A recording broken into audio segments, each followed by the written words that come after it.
आखिर कब तक यहाँ एक रोजी रोटी के लिए लोग प्रदेश जाएंगे और वहां से डेड बॉडी भी उनका नहीं आ पाता है घर। जी हाँ, बिल्कुल सही सुनना है। अभी हम मौजूद हैं बोखरा प्रखंड के मैसौता पंचायत में और ये जगह है भीमटोल सतेर। यहाँ से लोग मजदूरी करने के लिए बाहर तो जाते हैं लेकिन वहां से आ नहीं पाते हैं। यहाँ से तो जाते हैं कि चलो भाई बाहर जाएंगे, वहां से 2 पैसा कमा करके भेजेंगे और परिवार के लोग यहाँ आराम से 2 रोटी सुबह 100 रोटी शाम आराम से खाएंगे। मेहनत चाहे जितना करना पड़े, लोग जान की बाजी लगा करके काम करते हैं। आज हम बात करेंगे, यही वो घर है लखिंदर सहनी का पिता गुनौर सहनी, जो यहाँ से हिमाचल प्रदेश जाता है, यहाँ काम नहीं मिलता और वहाँ मजदूरी करता है और वहाँ निर्माणाधीन अस्पताल जो का बिल्डिंग बन रहा होता है, उस अस्पताल के बिल्डिंग में जो है 3 मंजिल के ऊपर काम करता है और 3 मंजिल के काम बिना सेफ्टी का, बिना किसी सेफ्टी के काम कर रहा होता है। वो भी अस्पताल का बिल्डिंग बन रहा है और अचानक क्या होता है कि वो व्यक्ति का अनबैलेंस होता है या फिर क्या होता है, वो व्यक्ति सीधा नीचे आकर के धड़ाम से गिरता है और मौका वारदात पे ही उसकी मौत हो जाती है। जब तक लोग कुछ समझे हॉस्पिटल ले जाए तब तक उसकी मौत हो जाती है। हालांकि कुछ लोग कह रहे हैं कि हॉस्पिटल ले जाया गया भी था, लेकिन हम आपको बता दें कि हॉस्पिटल जाने से पहले लखिंदर ने दम तोड़ दिया था।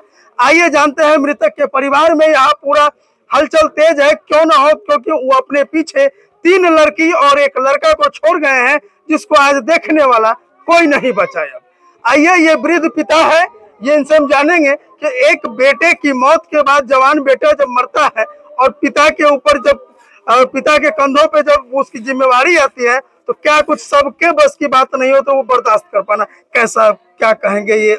अगर यहाँ काम होता तो नहीं जाता, हम तो उजाड़ गए, अब तो हम कहीं का नहीं है, तो हम क्या बोले। यही पालन करेंगे, आपको उसी को सहारे जीते थे, जो मेरे पास में कुछ नहीं रहा। लोग तरह तरह की बातें करते हैं, लेकिन रोजगार पर यदि सरकार का ध्यान होता, लोग को यही काम मिलता तो शायद आज लखिंदर जिंदा होता। नहीं जाता क्या? हाँ सर, कहीं जाता नहीं, वो अपने घर में काम करता। अगर काम यहाँ मिल जाता तो लोग बाहर जाएगा क्या? नहीं सर, आज देखिए कि डेड बॉडी भी यहाँ नहीं आ पाएगा, नहीं आता है क्योंकि हिमाचल प्रदेश से आने में 3 दिन लगेगा। बिल्कुल सर, आपको 2 लड़के 1 लड़का है और गरीब आदमी के पास भी इतना भी पैसा नहीं है कि बॉडी को वहाँ से यहाँ मंगवा ले। हाँ, 3 लड़के हैं सर, 3 लड़की और 1 लड़का है। एक कच्ची कुमारी अभी कन्या, कल परसों की लड़की है, उसकी लड़का डेथ कर गया। पिताजी उनको देखे रो रहा है। उसके क्या होगा उस बच्चे का, कैसे भरण पोषण होगा, ये अब सबके जुबान पे यही चर्चा चल रहा है कि अब उस बच्चों का क्या होगा, उस परिवार का क्या होगा, जो अब एक ही मात्र सहारा था, अब उस छोटे छोटे बच्चे हैं, उनका भविष्य अंधकार में हो गया। हम क्या कहें, मेरा भतीजा था वो, बेचारा डेट चले गया, हमको बाप बन के चले गए। क्या कहें हम, यहाँ रोजगार होता तो यहाँ से जाते, हो नहीं जाते। यहाँ रोजगार होता तो नहीं जाते। हाँ, आपसे लेकर चाहे उनसे लेकर रोज तो करता है, यहाँ तो है नहीं, तो जाना तो पड़ेगा ही गरीबों का कमाने के लिए। चाहे वो 10 साल हो या 5 साल, करना ही पड़ेगा, करना ही पड़ता है। क्या करें, और लोग तो करना ही पड़ेगा। मजदूरी यहाँ भी कर सकते हैं, लेकिन यहाँ काम ही नहीं है। ही नहीं है, मजदूरी होता तो हम कहे जाते, ये बात है ना। अब क्या होगा? अब तो हम क्या कर सकते हैं, क्या होगा सो वो तो यही होना चाहिए कि किसी बच्चा है उसको मुआवजा मिलना चाहिए, इस बच्चा का रोजगार होना चाहिए सर।